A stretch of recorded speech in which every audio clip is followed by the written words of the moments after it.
இனிமையான குழந்தைகளே, குழந்தைகளாகிய உங்கள் முன் ஞான நடனம் ஆடுவதற்காக ஞானக்கடலான தந்தை வந்திருக்கிறார்.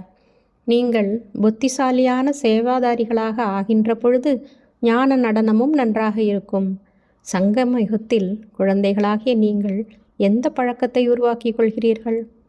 நினைவில் இருக்கக்கூடிய பழக்கம். இது ஆன்மீக பழக்கமாகும். இந்த பழக்கத்தின் கூடவே நீங்கள் தெய்வீக மற்றும் அலௌகீக காரியங்களும் செய்ய வேண்டும். நீங்கள் பிராமணர்களாக இருக்கிறீர்கள். நீங்கள் அனைவருக்கும் உண்மையிலும் உண்மையான கதையை அவசியம் கூற வேண்டும். சேவைக்கான பழக்கமும் குழந்தைகளாகிய உங்களிடம் இருக்க வேண்டும். தந்தை வந்து குழந்தைகளுக்கு வழிகாட்டுகின்றார். சுகம் மற்றும் துக்கத்திற்கான விளையாட்டு இது. நாம் இந்த நேரத்தில் ஈஸ்வரிய மடியில் இருக்கிறோம். ஈஸ்வரிய குழந்தைகளாக இருக்கிறோம். யாருடைய அதிர்ஷ்டத்தில் தந்தையின் ஆஸ்தி அடைய வேண்டுமென்று இருக்கிறதோ அவர்களது புத்தியில்தான் அமரும்.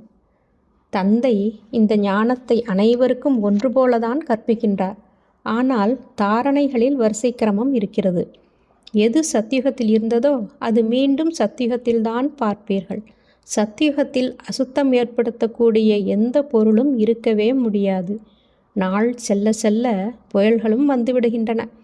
குழந்தைகளிடத்தில் எந்த கிரகச்சாரமும் புயல்களும் வரக்கூடாது என தந்தை கூறுகிறார்.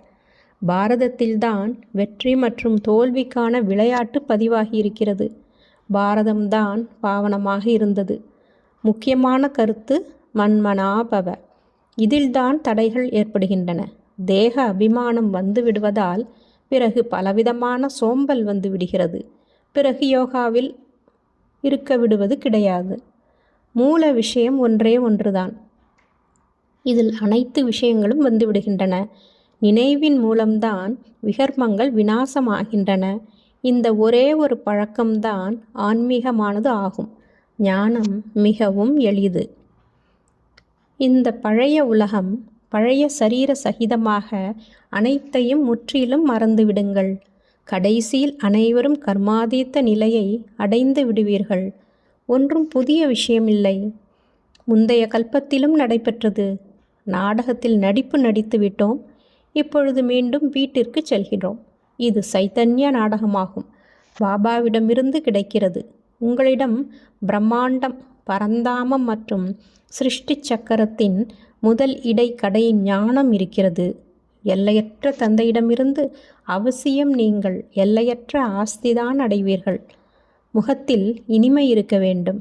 மனம் புத்தியில் எப்பொழுதும் சுபபாவனை, கருணையுள்ளத்தின் பாவனை, வள்ளல் தன்மையின் பாவனை இருக்கட்டும். நல்லது. மன்மனாபவ.